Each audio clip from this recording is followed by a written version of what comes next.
Imagine that your energy is so magnetic and so powerful that other people chase you. They just naturally gravitate to you because of your own energy. Now, in this video, I'm going to show you how to develop magnetic love attraction and the frequency of that, the components, like the ingredients that go into this. I'm going to show you how to integrate it into your life so that love chases you. Now, when we talk about this, let me first off kind of clarify it as well. When you are in a certain state, your energy and the way people respond to your energy is very different. Now, people feel what you feel. So the key to developing magnetic love frequency, the magnetic love energy, is for you to feel it on the inside first, and to have that energy that you embody, which then is emanated out of you, which then other people pick up on and respond to. I remember I had a friend that I used to work with, a coworker of mine back when I used to have a 9-to-5 job, and she would realize that anytime she was single, guys would not hit on her. But the moment she would get into that of a relationship, she would get hit on like 5 to 10 times in one day. What was the difference between where she was before when she was single to where she was when she was in a relationship? Where she had a rule in her mind that when she was in a relationship, then she could feel worthy, then she felt magnetic, and then naturally so many men would hit on her. So it was a direct reflection of how she felt about herself. Now, here's the cool thing. You don't have to wait for some external person to be in your life for you to feel that worthiness, that wholeness, that completeness, which then tunes you to a reality where people are naturally magnetized to your energy. So that's something to think about. Your state of being. I've noticed that my own energy has become much more magnetic the more I focus on raising my own frequency, on focusing on the love that is already within me. And you'll even see that when I speak, when it comes to magnetism, everyone has this, by the way. This isn't something that, it's just something you have to maybe get a little bit more used to. When we talk about that of magnetic energy, a very strong component of it in communication is tonality. How are you speaking? When if I were to do the whole talk like this right now, and I would be doing it, I'm even looking at the sound thing that's on this camera right now, and it's like barely moving just a little bit because the tonality that I'm using is so monotonous, or whatever that word is, and it's very boring. But you'll notice that when I am speaking like this, it may look a little bit over-exaggerated. It may seem a little bit grandiose, but guess what? You probably like to listen to it. It's a little bit more dynamic than me talking like this. Now, the thing that I think some people miss when it comes to magnetism is understanding the power of their own energy and how that energy can translate through sound. Sound! You see how I even say that? Sound, up and down, sound. I used to play like band music. Like when I was in high school, I did band. And there's like, you could read sheet music. There's different notes. There's different octaves. But here's the cool thing too. You could stand in front of a mirror and talk kind of like I'm talking now, which probably sounds ridiculous when you start doing it and you haven't done it before. But the more you do it, the more it changes your state, the more it changes how you feel. Tonality is a very important part of developing an attractive energy. But behind the tonality is the energy. So let me talk to you now, or share with you, some of the magnetic love frequency, some of the main components. Now, the number one thing I would say that it's important to develop magnetic love frequency, or that energy, and to have people chase you, is a little bit counterintuitive. It is the degree to which you can be not needy. Not needy. You feel 100% whole and complete. You feel like your cup is already full. Full. Not a fool, but full. And because your cup is already full, you don't need anything from anyone else. You're already enough. And by having that perspective, you're in a very abundant state. When two people meet, there's one person that's normally going to be more needy than the other one. And the one that is less needy holds the frame. Now, how do you become not needy? Well, a lot of that, honestly, is also having to do some of your feminine, masculine wounds, which is a whole other video topic all in of itself. But it's about healing that energy within you. I realized that growing up, there were certain emotions, certain things I craved in a partner that I feel like maybe I haven't received completely yet, mainly because I always attracted a certain type of person in my life. Like, for example, my ex-stepmom, many of you may know this story. She was mentally, physically, emotionally abusive. She was in my life from when I was 7 to about 16, 17 years old. And what happened is, 16 years old came around. I never had to deal with her again. I kept attracting women in my life that were very similar to my ex-stepmom, that were very controlling, that would kind of drain my energy. And one thing I realized with my ex-stepmom is because she was controlling, manipulative, and I grew up a certain way, I never really had that nurturing growing up. My real mom came back into my life when I was like 16, 17 years old, when I was allowed to see her again. But in that period of my life, I never really had someone to nurture me. And because of that, I think I craved that for much of my life until these last couple of years when, especially this last year, I've been giving myself the nurturing I crave. I've been healing that feminine wound inside of myself where I'm almost afraid to commit to the feminine because I've seen my dad go through a lot of pain with my ex-stepmom through that divorce. So a lot of attracting love also has to do with healing the feminine, the masculine wounds inside of you. And when it comes to being not needy, it's about understanding your cup is already full. You're already 100% whole and complete. You don't need anyone else to feel 100% worthy, whole, and complete. It's about you tapping into that own energy within yourself. So the degree to which you can be not needy is the degree to which you will be attractive. And on the other side of this, the thing that I really recommend, especially in the masculine energy, is become the star of your own movie. The star of your own movie. A people pleaser. Some people, like, if you were a parent pleaser growing up, meaning your parent was very strict, there was a lot of discipline there, what you'll find is that because of that, that parent pleasing growing up may eventually have turned you into a people pleaser. And when you are a people pleaser, what is happening is you are then becoming the cameo in their movie. And when you are the cameo in their movie, they're going to treat you like a cameo. So the key to this is becoming aware of the energy dynamic and how you are showing up. And the way you take your star role back is by realizing that you are the star.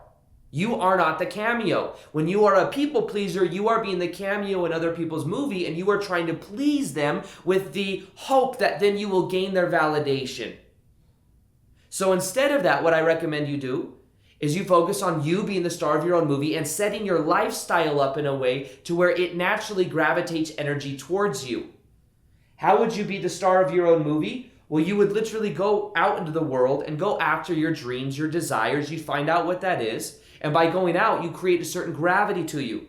And imagine this, when you're in the passion frequency of what you love doing, you are then a vibrational match to that of the person that's going to be the best balance to that energy. But when you're not being your true self, you can't actually attract a deep, meaningful love attraction, love connection. So tonality, lifestyle, developing a lifestyle, anything that you think is your flaw, own it. Own it. Pretend and literally realize that if you own it, people feel what you feel, not what you think they feel. So if you have some like little insecurity, if you have a mole, if you're a certain height, if you feel like your hair is this way, or you just have a certain appearance, well, guess what? If you were just to own it, you'd then be emitting an energy that is so attractive that other people naturally gravitate to it. I knew this guy that I used to work with, and people would look at it and be like, how is this guy able to date some of the most like beautiful women, like models? How is he able to do that? People wouldn't understand it. The dude just had very good energy. Attracting love is about energy. People think it's about looks. Looks, of course, help at a certain level, but energy is the most important thing. You'll see some guys that might be extraordinarily attractive or some women that might be extraordinarily attractive on the outside, but on the inside, there may not be that glue that really holds that together or that sexual polarity within them. Polarity is important with attraction too. So are you really embodying your feminine or masculine qualities? How are you showing up in the world in that way? Have you healed the masculine, feminine wounds? Now, one of the most important things I would say to have magnetic frequency and magnetic love, energy, having fun. Just having fun, that's it. The degree to which you can have more fun and be in a high vibe state, it's gonna literally attract people to you. I used to work that 9-to-5 job selling women's shoes. Every single day we started at 0. I would go in every single day and I would get paid like 6% on whatever I sold. So if I sold like $4,000 or $5,000 worth of shoes, I'd get paid, I don't know, what is that, a couple $100 in commission. I would practice and go in every single day and see how my energy would show up in that job and see what the result was with how much I sold for the day, since every day I started at zero. What I learned is the more fun I would have, the more it would gravitate customers towards me, the more attractive I would be, the more I worked in women's shoes, so the more women would hit on me. Very interesting. But the degree to which you come off as attractive or have magnetic energy is the degree to which you can have fun. Because fun is a high vibrational state of being. It's loose, it's more malleable. When people are very serious, it's a very heavy energy. So one of the best things you could do is just learn to just have more fun. One thing that I recently did with some friends is we went out in the public here in Sedona. We did these little challenges. We'd go out into the stores and we had 2 hours to do these crazy challenges. One of the challenges was I had to convince 2 people that I lost a purple ferret in the store and see if they could help me find it. And I ran up to them all I was like, guys, excuse me, can you please help me? There's this purple ferret that I have. I came here with my girlfriend. We lost it. I can't find it. It's under the aisles somewhere. Can you help me look for it? They helped me look for it for like 5 minutes. They were like looking under the aisles and stuff. It was so funny. The other one is I proposed to an artichoke in the middle of Whole Foods. I literally did this whole minute-long speech, got on my knees, and then proposed to it. And then she said yes. And there were like people all around. Why did I do something like that? It broke me out of my box. And it made me feel very alive. It made me not give a what people think too. But here's the funny thing. When we were doing these challenges, I was with some friends, and we were all doing these like kind of fun, someone was air guitaring to like loudspeaker that we brought into the store. When we were doing all of these things, very ironic, because it was so fun, our vibration was so high that even if we were trying to ask people questions and they weren't about, and they didn't want to it would gravitate and suck people in. One thing I did is I had to reenact Titanic with somebody, blast the speaker, and the part where they're at the front of the boat like this. So it was like someone was riding a cart with me and we were doing that, blasting the speaker through Whole Foods. So things like that, right? But the more having fun, the more magnetic energy will you naturally have. So the other thing is the story about love. What is your story about love? Do you believe you have magnetic energy? Do you believe that you are worthy of love? The story, the beliefs you have about love are constantly being reflected back to you. I just developed the belief and given myself the permission to just know that I just have magnetic energy. That's what you can do as well. Some of the other things is realizing clarity of what you want when it comes to love. Clarity of the qualities. I'd say qualities are more important than the looks or things like that, but that's very important. And gratitude, feeling grateful for the love already in your life, even friends and family. That helps you tap into the frequency of already having it. Just like that friend, coworker I used to have, that when she was in a relationship, she'd get hit on so much. It's because she was in that vibration. Now, the thing that I encourage you to do is to embody the energy of love for 21 days. 21 days is a powerful benchmark that we can use, almost like a permission slip, that can help us wire in a new sense of identity. External validation. Wanting other people to validate us is a direct shadow of when we were kids, us having a need and desire for approval. And many times what happens is when we were kids, maybe we did receive it or didn't receive it. And what happens is later on in life, we continue to crave the approval and the validation of other people, hoping that, like our parents, they will actually give it to us. And what we'll find is unless we do the shadow work and we stop searching for external validation, we will find ourselves constantly seeking from other people. And for me, this was a game changer when I learned about this. I became aware of my own shadow for wanting external validation from other people. And I didn't realize how much it actually ran my life. I was making YouTube videos every single day on YouTube. I was adding value to people, but I didn't realize that one of the reasons I was trying to add value to people is because I attributed that the more value I could add to other people, the more they would like and accept me, the more they would think about me in a certain way. And it also became aware of it because for a long time, one of my biggest goals was on YouTube, trying to get 1 million followers on YouTube. I remember when I was working at Barney's New York and Women's Shoes, and I started to make daily videos on YouTube, and it was very exciting because my channel started to grow, and the more validation I would get, the more people that I would get that would like my content, and the more subscribers I would get, the more fulfilled I would feel. But it was a part of fulfillment that wasn't actually long, didn't really stay around, and it was built on this false premise. It would just give me little jolts, and I would check Social Blade, and I would look for this external validation. And what happened is, anytime I'd hit a certain goal, it would feel really cool for a minute, and then it would go back down, and I would then be looking for more. I'd be looking for more validation, more of that approval from other people. And I remember the day that I hit 100,000 on YouTube, I was getting ready to go to the gym. Actually, the night before, I had 97,000. I had a video that popped out, went viral overnight, and all of a sudden, it was over 100,000. And I remember thinking, I'm going to do a Q&A, I'm going to do all this cool stuff for the audience, and all of a sudden it was here. And I was so excited, and I had all these expectations, I'm going to go to the gym, and people are going to recognize me. I'm going to finally be seen in the way that I want to be seen. And I went to the gym, and it was pretty much the same from the day before. And every other day I went to the gym. There was zero difference. And even then, after I hit 100,000, I'm like, what about 200,000? What about 300,000? What about 1 million? And for a long time, I wanted that gold subscriber plaque on the wall. And finally got it, a year ago. And I remember feeling just very much wow, so much of my life was spent thinking about wanting this thing. And I just realized that it really didn't mean what I thought it meant. And I guess it felt kind of empty. And the more I went into it, the more I realized that I was attributing my sense of value, my sense of worthiness and validation with what I could provide and the value I could add to other people, not knowing that in a way I was also trying to prove myself. I was trying to prove myself from either childhood friends or family that maybe didn't believe in me when I first started getting on YouTube. So I was trying to prove people wrong. And there was also a part of me, I realized that from my own childhood, and many of you know my story, but from 7 to 15 years old, I had no freedom at all. I wasn't allowed to have friends, wasn't allowed to go to school. I had to earn going to school activities. Normally I was locked outside of the house having to do yard work with my brother, wasn't allowed to watch TV, had to only get TV dinner at night and a bowl of cereal in the morning, so very malnourished.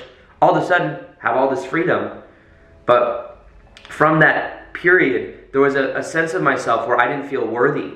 I didn't feel whole and complete, and because I had to please my ex-stepmom, who was very mentally and emotionally abusive, it then trickled into the rest of my life where I was trying to please other people. If I could please other people, then I would survive. In a way, it was a survival mechanism.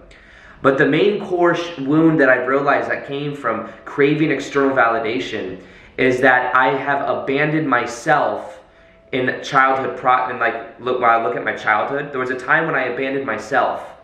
You could say that it's the abandonment wound. The abandonment wound is what was causing me to not validate myself, because I was afraid that if somebody else would abandon me, then I would feel that same sense of emptiness, or I wouldn't survive.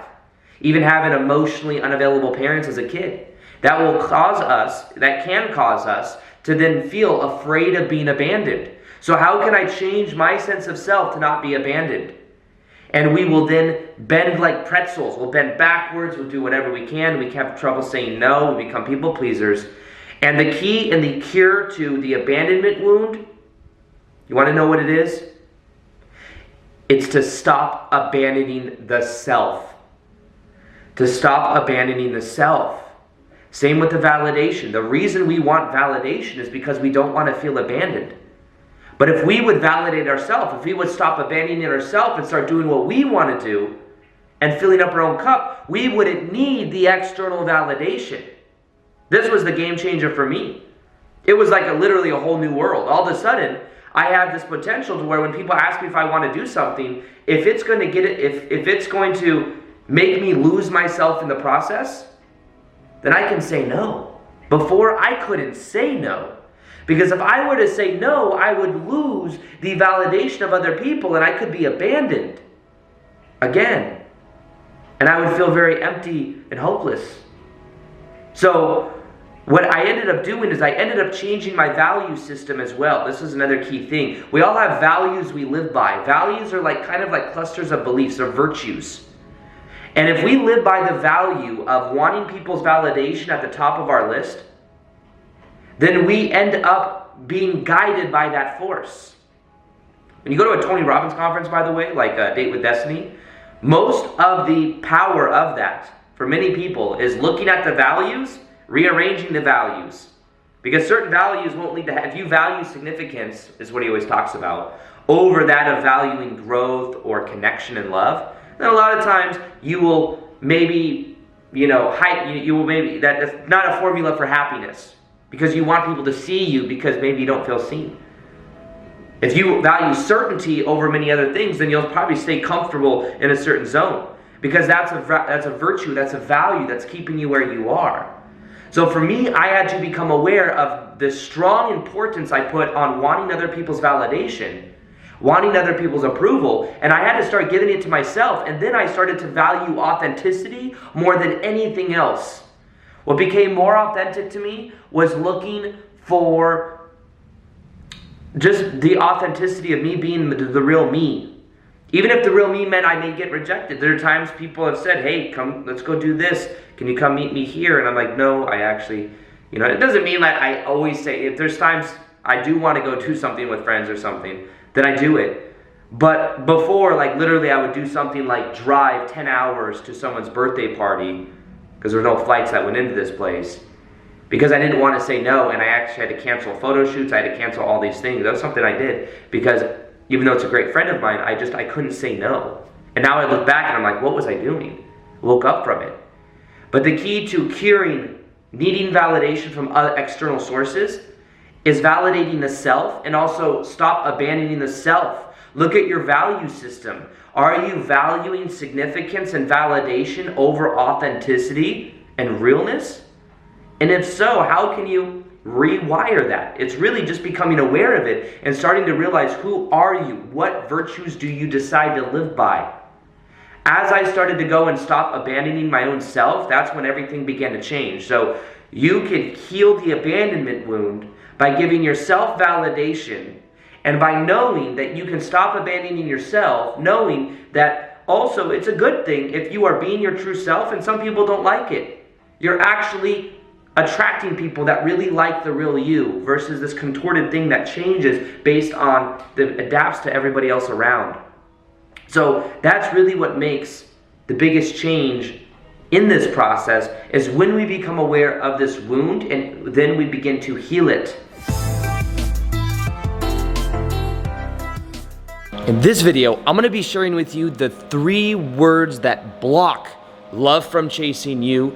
These 3 words are going to be words that as you take out of your vocabulary and as you switch around the energy inside of yourself and how you carry yourself, you're going to become more magnetic than ever, and you will have love actually chasing you. So in this video, I'm going to show you exactly what those are and exactly what to do. On this video, I'm going to be sharing with you those 3 words that kill attraction and that also cause you to feel like you're chasing other people. Now let me put your attention on something here.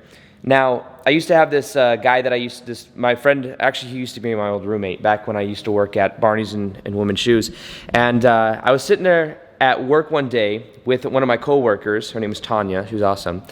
And we were talking about one of our friends that we realized was always chasing love. There was this girl that he liked on the 3rd floor that worked in like men's clothes, and he liked her, and he was like chasing her.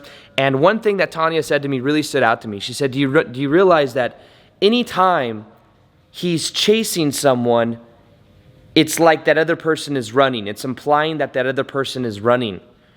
So it's almost like when we are using different words, when we're using these 3 words that I'm about to share with you, it is causing the energy dynamic to be there to where that person is then someone you are chasing, because the energy dynamic is flipped. And a lot of this also has to do with how are you showing up in the world.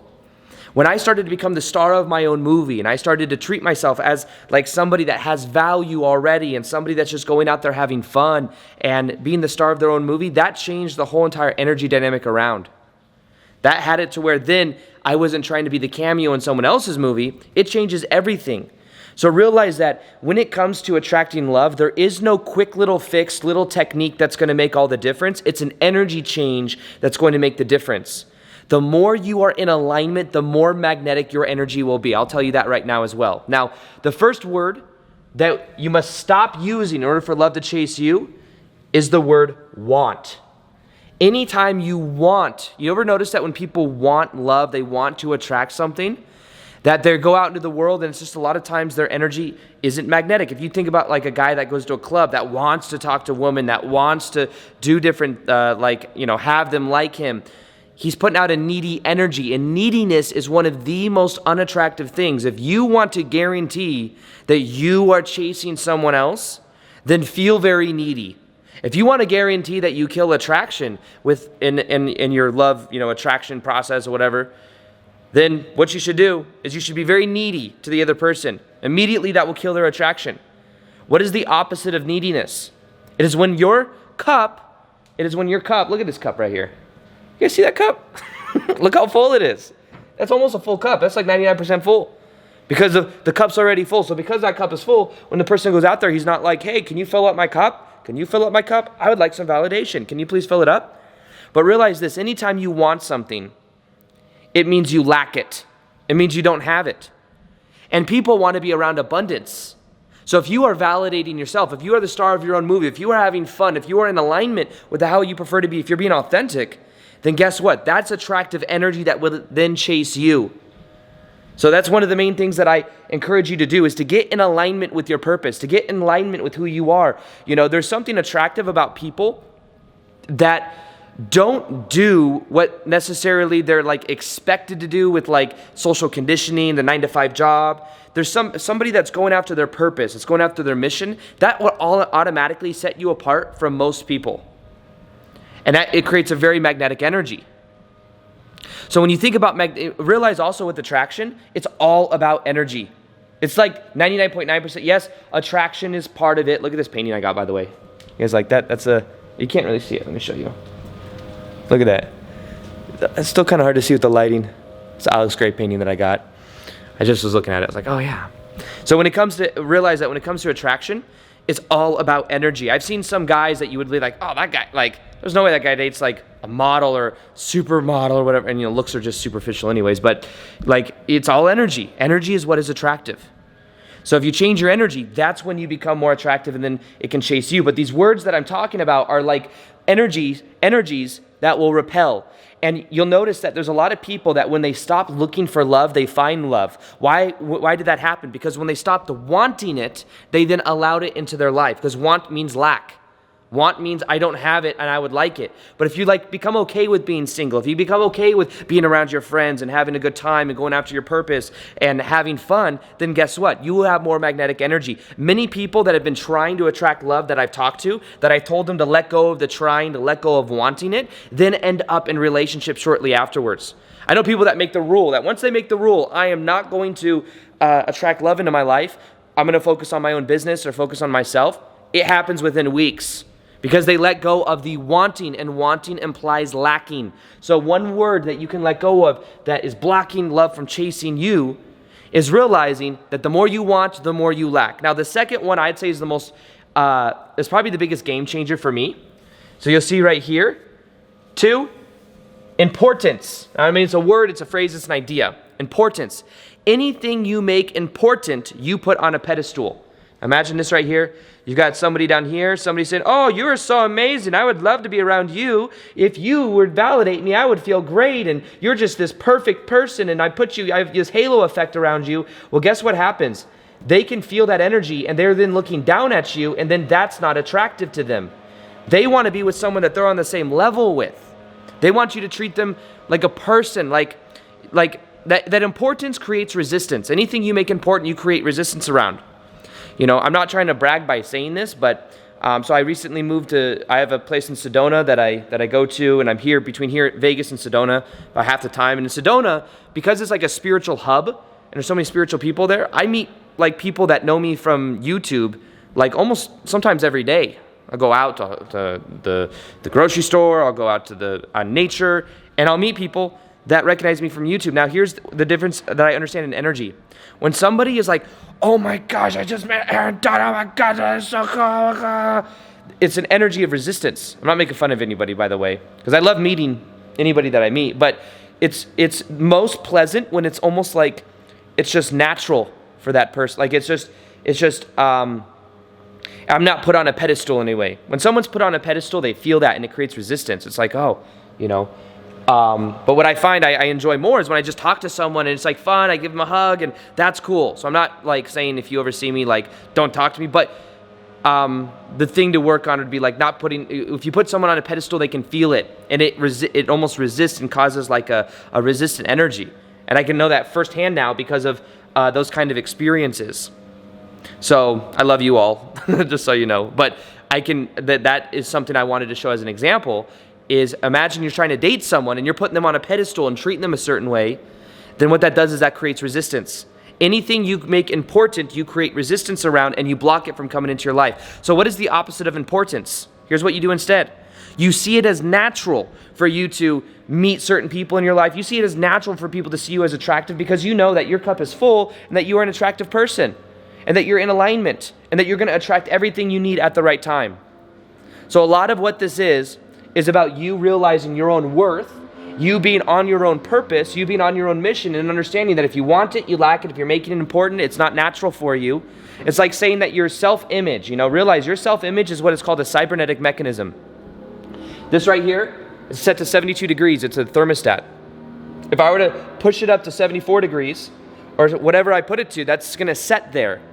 And what happens is if the door opens and the AC turns on, the AC will turn on to mitigate it back to that temperature.